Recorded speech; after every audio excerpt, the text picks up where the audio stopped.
Supersonic missile बनाने की जो रेस है वो बड़े सगीर में और भी तेज़ हो गई है, क्योंकि पाकिस्तान ने सुपरसोनिक स्पीड से चलने वाले फतेह 3 मिसाइल का कामयाब तजर्बा किया। और इस तजर्बे के बाद हिंदुस्तान का जो सुपरसोनिक मिसाइल है ब्राह्मोस, जो कि उन्होंने रशिया की एरोस्पेस कंपनी के साथ मिलकर ताउन से बनाया था, इस वक्त खित्ते में खलबली की सूरत है और पाकिस्तान के फतेह 3 मिसाइल जो है उसको एक गेम चेंजर के तौर पे देखा जा रहा है। सुनने में तो ये भी आ रहा है कि ये आवाज़ की रफ्तार से 3 से 4 गुना तेज़ काम करता है, यानी कि माक 3 से माक 4 करीबन 4000 किलोमीटर फ़ी घंटा की रफ्तार से ये मिसाइल बड़ी ही प्रिसीजन किस्म की स्ट्राइक्स करता है। और इसका डायरेक्ट ताल्लुक बनता जा रहा है हिंदुस्तान का जो मिसाइल है ब्राह्मोस, जो कि सुपरसोनिक स्पीड के साथ अटैक करता है। और ऑपरेशन बुनियाद मरसूस से पहले जब हिंदुस्तान ने पाकिस्तान के ऊपर ऑपरेशन सिंदूर लॉन्च किया था, तो उसके दौरान इस मिसाइल का हमने बहावलपुर और डिफरेंट किस्म के एरिया में काफ़ी ज़्यादा इस्तेमाल देखा है। हिंदुस्तान का दावा यह है कि इस मिसाइल की वजह से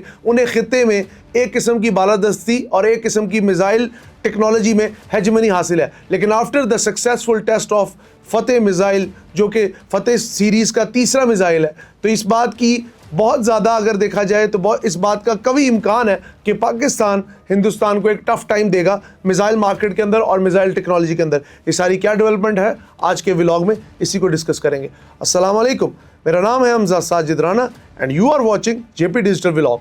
पाकिस्तान की रॉकेट फोर्स कमांड ने एक बहुत बड़ी स्ट्राइक की है और उस स्ट्राइक के नतीजे में पाकिस्तान को जो सक्सेसफुल कामयाबी एक किस्म की हासिल हुई है वो ये है कि जो फतेह मिसाइल का जो 3 वेरिएंट है, जिसको हम कह रहे हैं फतेह मिसाइल, क्योंकि एक पूरी मिसाइलों की सीरीज़ है, फतेह 1 है, फतेह 2 है, फतेह 3 है और फतेह 4 भी लॉन्च होने जा रहा है, जो कि ग्राउंड स्ट्राइक क्रूज मिसाइल है। इस मिसाइल के कामयाब तजर्बे के बाद पाकिस्तान के पास सुपरसोनिक स्पीड वाला क्रूज मिसाइल आ गया, जो कि एयर टू एयर और ग्राउंड टू एयर स्ट्राइक करने की कैपेबिलिटी रखता है। इस सारी डेवलपमेंट के नतीजे में इस जो मिसाइल की रेंज बताई जा रही है वो डिफरेंट किस्म की रिपोर्ट्स की माने तो 290 से 400 किलोमीटर की इसकी ऑपरेशनल रेंज है और इसकी जो स्पीड है वो करीबन माक 3 से माक 4 है।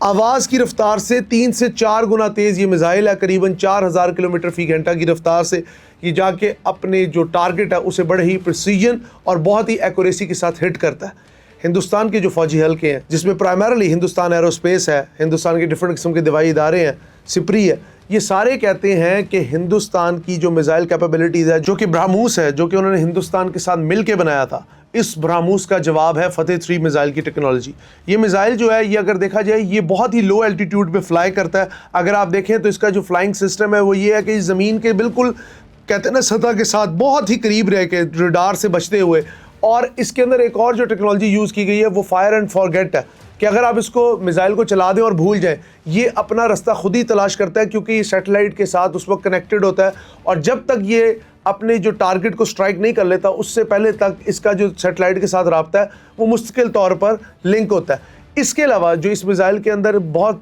एक अहम खसूसियत है वो ये है कि ये मिसाइल जो है इसके अंदर रैमजेट इंजन लगा हुआ है। रैमजेट इंजन की थोड़ी सी आपको तफसील बताए थे, ये सेम इंजन ब्राह्मोस के अंदर भी यूज़ हो रहा है। रैमजेट इंजन इस तरह काम करता है कि ये मिसाइल की साख्त इस तरह की होती है और इस इंजन का जो रॉकेट इंजन है इसका काम ये है कि ये हवा के दबाव के साथ जो मिसाइल है उसको प्रिसीजन किस्म की कैपेबिलिटीज़ देता है और साथ मिसाइल को जो कहते हैं ना मनूवरबिलिटी करने में बहुत ज़्यादा मदद देता है। साथ साथ इस इंजन की वजह से हवा के दबाव को यूज़ करते हुए ये रफ्तार को शदीद हद तक तेज़ बढ़ा देता है, जिसकी वजह से ये मिसाइल जो है सुपरसोनिक स्पीड तक मार कर सकता है। सबसे बड़ी बात, चाइना का एक एक्सपोर्ट वर्जन है एक मिसाइल का, जो कि आज से पहले उनकी एक माइनिंग कंपनी ने बनाया था। कई जो माहिरीन हैं इंटरनेशनल, जो आप डिफरेंट किस्म के थिंक टैंक्स हैं, वो कह रहे हैं कि ये जो मिसाइल है ये उसी का एक्सपोर्ट वर्जन है। और अगर इसको उसका एक्सपोर्ट वर्जन मान भी लें तो ये बात मान के चलिए कि पाकिस्तान की ये मिसाइल टेक्नोलॉजी आने वाले दिनों में हिंदुस्तान को एक बहुत बड़ा टफ टाइम देने जा रही है। पाकिस्तान की जो आर्मी है उसने करीबन गुज़िश्ता साल अगस्त में रॉकेट कमांड कंट्रोल फोर्स बनाई थी, जिसका मकसद ये था कि जो जंगों का नक्शा है उसको बदला जाए।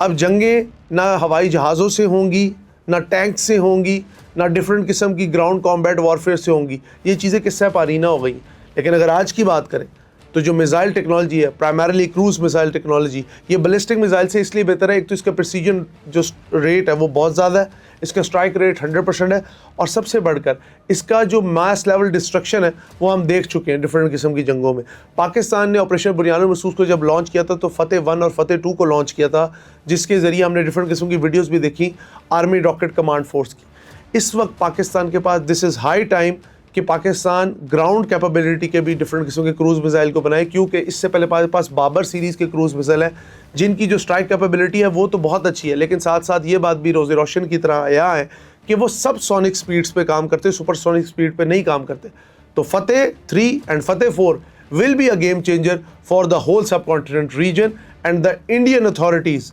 are on high alert after this massive strike, and this successful experiment tells that Pakistan's initiative regarding its defense technologies is at par. Hindustan को ये सोच समझ के चलना चाहिए कि पाकिस्तान के साथ अगर आप किसी भी किस्म की मखासमत में या डायरेक्ट कॉन्फ्लिक्ट में जाते हैं तो पाकिस्तान की जो आर्मी की रॉकेट कमांड फोर्स है वो हर दम तैयार है। अपने कीमती फीडबैक से हमें ज़रूर आगाह करिएगा, क्योंकि इससे हमारी बहुत रहनुमाई होती है। बहुत शुक्रिया।